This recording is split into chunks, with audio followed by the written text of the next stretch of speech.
Hey guys, I wanted to make a video and show you what we are doing for Dr. Seuss's birthday, which is March 2nd, so Wednesday of this week.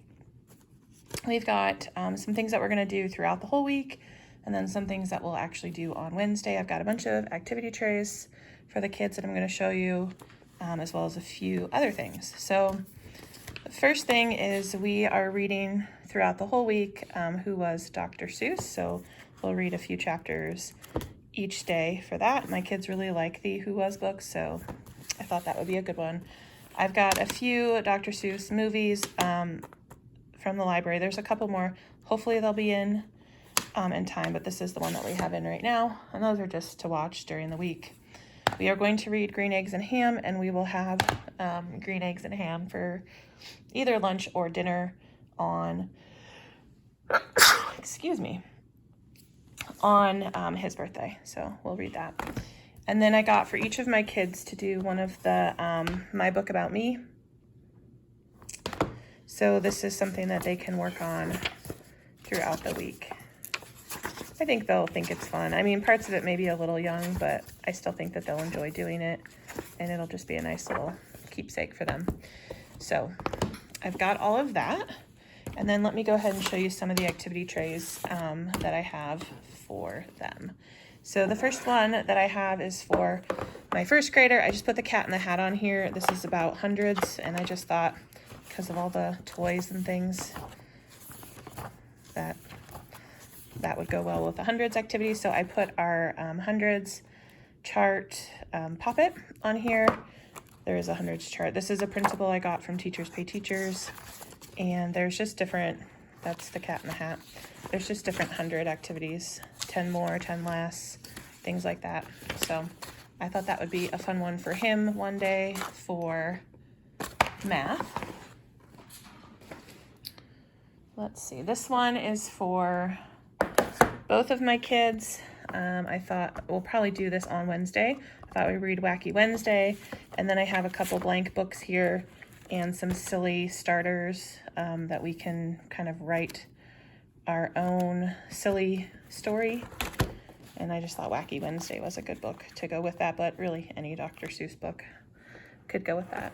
So both of them will do that activity. Next, I have an activity for my fourth grader.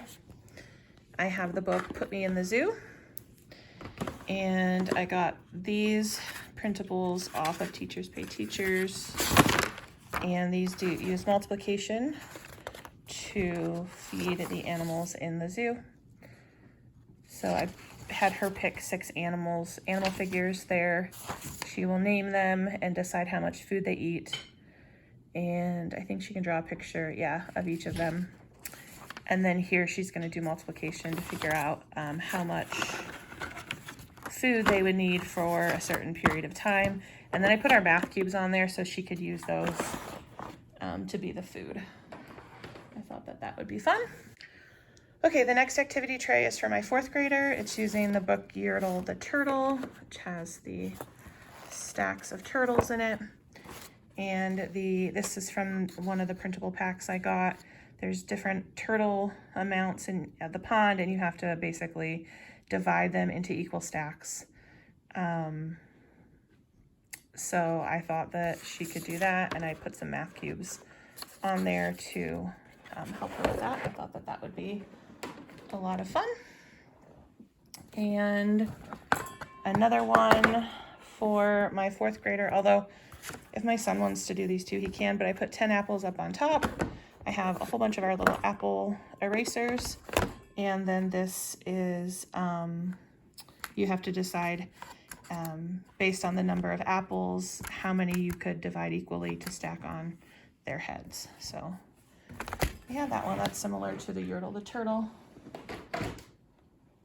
We also have for my fourth grader Bartholomew and the Oobleck, and then this one is doing multiplication. You have the original recipe here, and then if you want to make 2 batches or 3 batches or whatever, you do the math and figure it out. So I also am giving her a measuring bowl, some cornstarch, measuring cup, so she could make some as well. All right, next up is for my first grader. I have one fish, two fish, red fish, blue fish. We have some of the rainbow goldfish crackers. And then this is also a pack from Teachers Pay Teachers where you're sorting and graphing the different colors of goldfish. This one came from Creative Teaching Solutions. So I think he'll enjoy that, and everyone will enjoy eating the goldfish crackers. All right, and the last tray is for both of my kids. We have what pet should I get? And then they are going to design their own pet, and they're just going to use the supplies in our art cart, so plastic cups and pipe cleaners and feathers and stickers and paper strips and brads and, you know, beads, whatever we have in there that they want to use to design and create a pet, they can do with this tray. So that is it. That is all the activity trays I have, and those are for the whole week. So, but this was just kind of something fun and special that we could make a big deal about. So we're gonna, they're excited about it. And like I said, we will read this throughout the week, and we will do their little My Book About Me throughout the week, and we will have our Dr. Seuss inspired meal. And then we'll watch the movies. Hopefully some more DVDs will come in before then. But at any rate, that's what we have planned for Dr. Seuss week. Let me know if you have any questions. I will link the Teachers Pay Teachers printables down below in case you're interested in those.